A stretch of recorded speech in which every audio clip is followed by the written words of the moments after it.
JKeithMurnighan, Do Nothing, How to Stop Overmanaging and Become a Great Leader.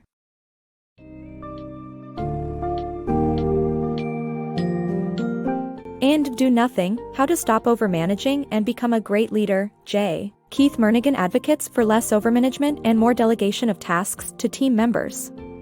The book shares insights on how to create an environment that encourages employees to excel by relinquishing control and trusting their abilities. In this summary, explore topics such as stepping back from micromanagement, building trust within teams, setting the right goals, reverse engineering success, and learning from the leadership styles of notable individuals.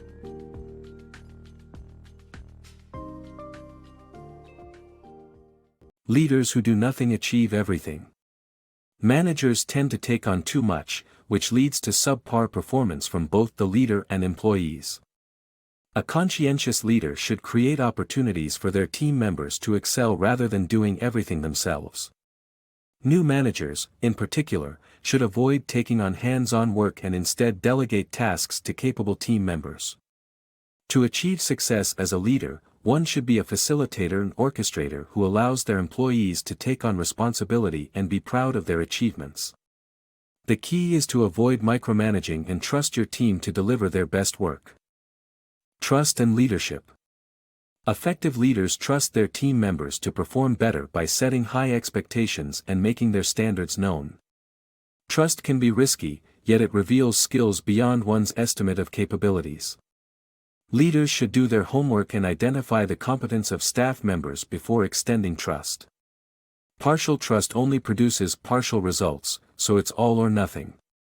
Be rational and know the limits of trust. Utilize probationary periods before extending it.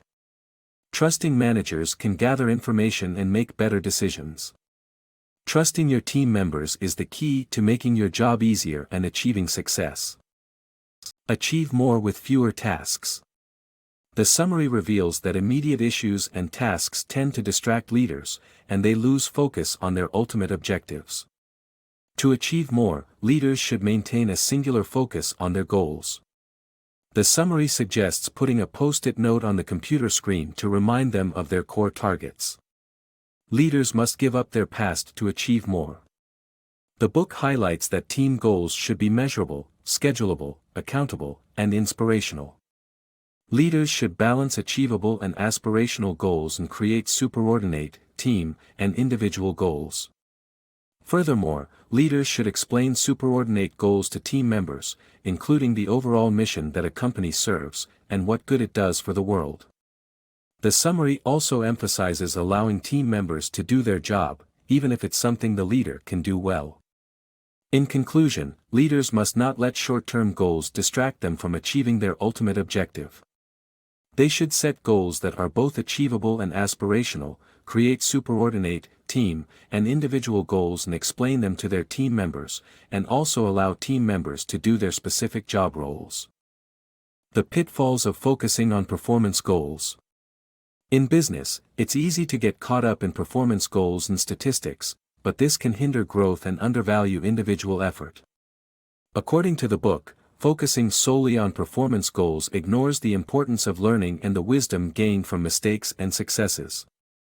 Instead, it suggests that leaders should encourage their teams to set learning goals to build overall capacity and achieve an ever-increasing sequence of performance goals. By doing this, teams can foster growth, flexibility, and development, paving the way for long-term success. Work backward for success. The concept of backward induction or reverse engineering involves starting at the end point and working backwards, revealing all the steps in a process. This method helps in identifying the interim goals and revision, making it critical for leaders to achieve success incrementally. The approach helps reveal steps that most successful projects are built on, as leaps forward towards leadership goals or project developments are rare. It, therefore, forces leaders and teams to think about their end goals and work backward to achieve them. Inspiring and intelligent leadership. Effective leadership requires finding the delicate balance between control and democracy, delegation and responsibility, and kindness and direction. Leaders must inspire and support their team members, helping them to step out of their comfort zones and reach their full potential. By creating a psychologically safe environment, empowering employees to have a voice and providing structures for success, leaders foster a culture of excellence.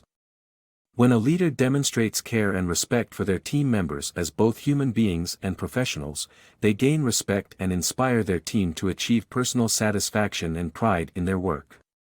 Successful leadership is a fine line to walk, but by being a wire walker, leaders can rise to the challenge and lead their team across any canyon. Leading by doing nothing. The key to effective leadership is not always to be doing something. Sometimes, doing nothing and facilitating your team's growth can result in better outcomes. Leaders should focus on learning and ignore performance goals. Taking a break from work and leaving your phone behind can help you realize that your team can operate efficiently without your constant input. This approach ensures that your team becomes more independent and gains new skills, allowing you to relax during your time off. Pygmalion's leadership lesson. Ovid's Metamorphosis tells the story of Pygmalion, a Roman sculptor who breathed life into his perfect statue. Today's business teachers teach the Pygmalion effect. Leaders who set high expectations for their team members inspire them to perform better. Leaders' behaviors are shaped by their expectations, and they offer greater praise, encouragement, and rewards to those with high expectations. Interestingly, these leaders don't need to do anything else, yet their teams thrive. The story teaches us that our expectations of others can shape their output, and leaders who understand this can inspire their teams to greatness. Unconventional leadership examples. Great leaders embrace their beliefs and use unorthodox leadership methods.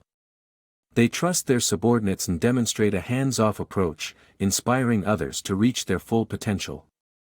Oprah Winfrey's leadership philosophy centers around empowerment and personal fulfillment. Phil Jackson brings a spiritual dimension to his coaching using Zen Buddhism and Native American spirituality. Michael Krasny's legacy is an empowered and fulfilled workforce. Soichiro Honda's incremental progress approach. Norbert Brainin believes in releasing control, yet retaining it. Lastly, Michael Abrashoff believes in giving opportunities for his sailors to shine, building their pride in their work. Maggie Doyne's empathy and charity have motivated support teams to thrive.